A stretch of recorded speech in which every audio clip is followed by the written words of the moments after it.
Había un sonido que la gente de cierta edad reconoce de inmediato. Un motor de 4 cilindros encendiendo en la madrugada, en la calle empedrada de algún barrio, donde todavía había vecinos que se levantaban antes del sol. El crujido metálico de una palanca de velocidades moviéndose hacia la primera marcha, las llantas delgadas sobre asfalto mojado, y ese olor a gasolina mezclado con café de olla que se colaba por la ventana abierta. No era un auto de lujo, tampoco era un auto de pobres. Era el auto de la familia que se había esforzado lo suficiente, que había ahorrado durante meses, que había ido al concesionario una tarde de sábado, con los hijos en el asiento trasero apretujados y salido con algo que sentía, por primera vez, como propio de verdad. Eso era el Chevrolet Malibu mexicano. Esto es Autos del Ayer. Y lo que vas a descubrir al final de este video es que el Malibu no desapareció, porque fracasó. Desapareció justo cuando más falta hacía. Primero hay que entender algo que mucha gente mezcla sin querer. El nombre Malibu ha existido en distintos continentes, en distintas épocas, pegado a autos que comparten muy poco entre sí. El Malibu norteamericano de los 60 era un coupé grande, de líneas largas, motor de 8 cilindros, el tipo de auto que aparece en las películas donde alguien conduce solo por una carretera costera, sin destino claro. Ese auto es otro universo. Lo que ocurrió en México fue algo diferente, más humilde en tamaño, más ambicioso en intención, y mucho más complicado de entender si uno solo mira la superficie. General Motors llegó a México con una presencia manufacturera desde décadas antes de que el Malibu existiera como concepto local.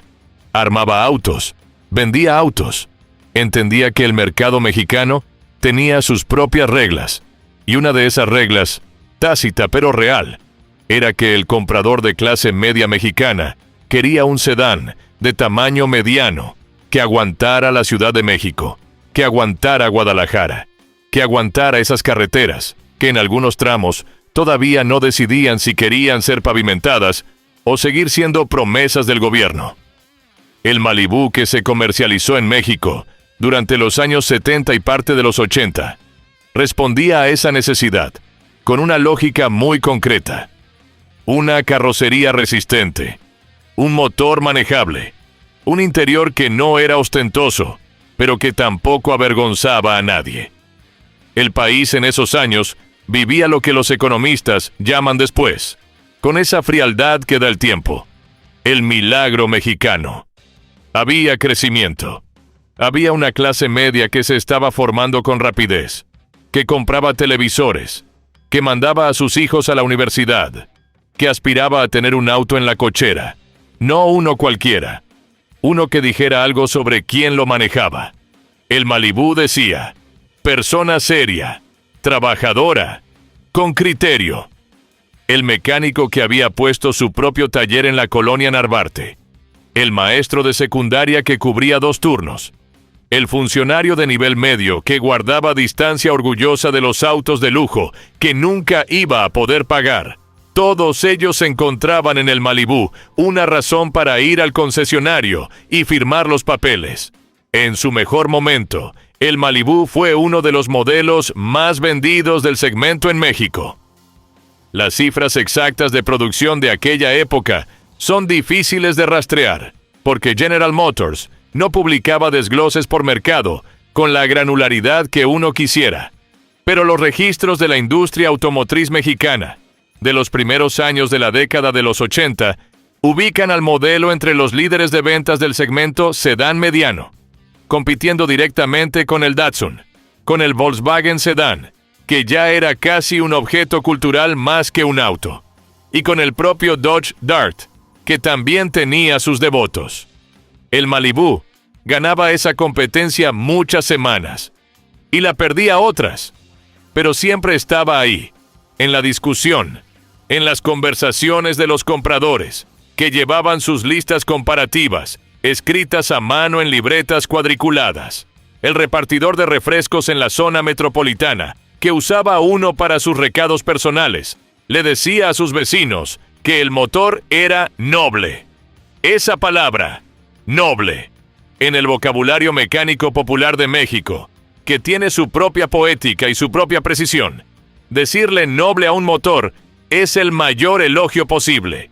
Significa que perdona errores, que avisa antes de fallar, que no te deja tirado en el peor momento. La abuela de Ecatepec, que aprendió a manejar a los 40 y tantos años en el Malibú de su hijo, decía que el volante obedecía. El mecánico del barrio de Tepito, que conocía ese auto de memoria, que podía repararlo con piezas que conseguía en el mercado de La Lagunilla, sin necesidad de pedir nada al concesionario, decía que era agradecido. Agradecido. Otro término del léxico popular que no aparece en ningún manual de ingeniería, pero que describe con exactitud algo que los ingenieros a veces olvidan diseñar: la relación entre el conductor y la máquina. Pero llegó el momento de la grieta. Y la grieta llegó, como casi siempre, disfrazada de buenas noticias. A finales de los 70 y en los primeros 80, General Motors empezó a replantear su estrategia global. La crisis del petróleo de 1973 había sacudido la industria automotriz de una manera que los ejecutivos de Detroit todavía estaban procesando 10 años después. El comprador quería autos más pequeños, más eficientes, más ligeros. GM respondió con una oleada de plataformas nuevas, con rediseños profundos, con decisiones corporativas que se tomaban en Michigan y que luego bajaban como órdenes a todas las filiales del mundo. México, como mercado emergente pero ya significativo, recibió esas instrucciones con la mezcla de entusiasmo y confusión que suele acompañar a los mandatos que vienen de lejos. El Malibú mexicano empezó a sentir presión desde adentro. La propia familia de General Motors le ponía competencia. El Chevrolet Cavalier llegó como alternativa más moderna, más alineada con la estética de los 80, con líneas más angulosas y un mensaje de juventud que el Malibú ya no podía sostener con la misma convicción. Las campañas publicitarias cambiaron de tono. Los colores de los catálogos cambiaron. El cliente que antes llegaba al concesionario preguntando por el Malibú, ahora llegaba preguntando por varias cosas a la vez, con opciones que antes no existían. El Malibú seguía ahí, pero ya no era el centro de la mesa. La razón oficial que dio General Motors México para descontinuar el modelo fue la racionalización de la línea de producción. Demasiados modelos, recursos limitados, necesidad de concentrar la inversión en plataformas con mayor proyección de futuro. Es una explicación que suena razonable, y en parte lo es, pero se queda corta de una manera específica que merece atención. Aquí está el dato que no cuadra. El Malibú se descontinuó en México, en un momento en que las ventas del segmento mediano todavía eran robustas. El mercado no estaba rechazando ese tipo de auto. Al contrario, la clase media mexicana, que había crecido durante el milagro económico, siguió siendo un comprador activo de sedanes medianos durante toda la primera mitad de los 80. El problema era que General Motors había decidido apostar por la modernización de su imagen a nivel global, y el Malibú, con su diseño que ya acumulaba años, representaba una imagen del pasado que la corporación quería dejar atrás. La decisión fue de branding tanto como de ingeniería. El auto no murió porque el mercado lo abandonara. El mercado estaba dispuesto a seguir comprándolo. Murió porque la empresa decidió que ya no encajaba en el relato que quería contar sobre sí misma. Y entonces ocurrió algo que pocas personas conocen. El espacio que dejó el Malibú en el mercado mexicano no se quedó vacío. General Motors lo ocupó. Sí, con el Cavalier y con otras apuestas. Pero la plataforma sobre la que se construía el Malibú, esa arquitectura mecánica que tantos mecánicos de barrio habían aprendido a conocer como si fuera geografía familiar, siguió viva en otros mercados y bajo otros nombres. En distintos países de América Latina, versiones relacionadas del mismo concepto, el sedán mediano accesible con motor confiable y habitáculo generoso, siguieron vendiéndose con identidades distintas durante años. General Motors era experta en eso: tomar una plataforma, cambiarle el nombre, ajustarle los detalles visuales y presentarla como un producto diferente en cada mercado, según lo que ese mercado estuviera dispuesto a recibir. Hubo versiones del mismo concepto que llegaron a Colombia, a Argentina, a Venezuela con nombres que el comprador mexicano no hubiera reconocido. La familia técnica del Malibú era más extensa de lo que el consumidor promedio imaginaba. El mecánico de Tepito que sabía reparar ese motor con piezas del tianguis nunca supo que estaba manejando un conocimiento que le hubiera servido también en Buenos Aires o en Bogotá. Los manuales eran diferentes, los nombres eran diferentes, pero las entrañas tenían parentesco. Hay algo más que vale la pena señalar sobre el momento específico en que el Malibú desapareció de México. Fue a principios de los años 80, justo antes de que el país entrara en una de sus crisis económicas más severas. La devaluación del peso de 1982 cambió todo. Cambió los precios, cambió la capacidad adquisitiva, cambió la relación entre el salario y el auto. Muchas familias que hubieran comprado un Malibú en 1983 o 1984 simplemente dejaron de poder comprar nada por varios años. El mercado automotriz mexicano se contrajo de manera dramática. General Motors, que había tomado la decisión de descontinuar el modelo justo antes de ese colapso, pudo argumentar después que había sido una decisión oportuna. Y en términos de análisis corporativo frío, era verdad. Pero el efecto concreto para el comprador de clase media fue que cuando quiso buscar su Malibú en el concesionario, ya no estaba. Y lo que estaba en su lugar era más caro, más difícil de mantener, menos familiar. La crisis de 1982 golpeó a la industria automotriz mexicana de una manera que tardó casi una década en recuperarse. Las ventas cayeron de forma pronunciada. Las familias que tenían un Malibú lo mantuvieron funcionando el mayor tiempo posible. Los talleres mecánicos que conocían el auto siguieron trabajando con él. En muchos garajes de la Ciudad de México y del interior del país, esos autos siguieron circulando durante años, después de que la fábrica dejara de producirlos. Algunos llegaron a los 90 todavía en circulación, oxidados en los filos, con el tablero resquebrajado por el sol, pero con el motor funcionando. Noble, como decían. Agradecido. La historia del Malibú mexicano es también la historia de cómo una corporación transnacional y un mercado local hablan idiomas distintos sobre el tiempo. General Motors pensaba en ciclos de modelo de 4 o 5 años, en proyecciones de demanda global, en la imagen que quería proyectar en Chicago o en Tokio.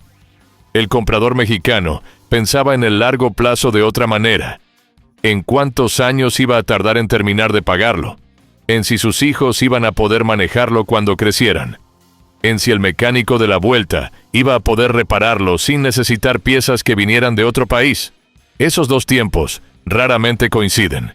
Y cuando la corporación decide que ya es hora de seguir adelante, el cliente local queda con una lealtad sin objeto. Hay familias en México que todavía recuerdan el Malibú con la misma nitidez con que recuerdan la casa donde crecieron. No porque fuera el mejor auto del mundo, sino porque era el auto en que papá llevaba a los niños a la escuela el primer día del año. El auto en que se fue al hospital cuando nació el segundo hijo. El auto que estaba estacionado afuera cuando hubo terremoto y que amaneció intacto cuando la gente salió a ver los daños. Los autos que duran son los que se meten en esas historias. Y el Malibú, mientras existió, tuvo tiempo suficiente para meterse en muchas. El nombre regresó a México años después, atado a un sedán completamente diferente, fabricado en otra plataforma, con otra filosofía de diseño y otro tipo de comprador en mente. Ese Malibú del siglo XXI es un auto respetable, moderno, con tecnología que el Malibú de los 70 no podría imaginar. Pero el comprador de clase media que en 1978 firmó los papeles de su primer auto no lo reconocería como el mismo. Llevan el mismo apellido. La sangre es otra. Y aquí está la ironía que lo resume todo. General Motors descontinuó el Malibú mexicano porque quería modernizarse, porque quería proyectar una imagen diferente, porque consideró que el modelo ya había cumplido su ciclo. Tomó esa decisión justo antes de una crisis que le hubiera demostrado, si hubiera esperado, que ese auto barato, confiable y reparable era exactamente lo que el mercado iba a necesitar desesperadamente durante los años siguientes. El Malibú que desapareció en 1982 o 1983 hubiera sido el auto perfecto para 1985, para 1987, para todos esos años de salarios comprimidos y necesidad de transporte que no se rompiera.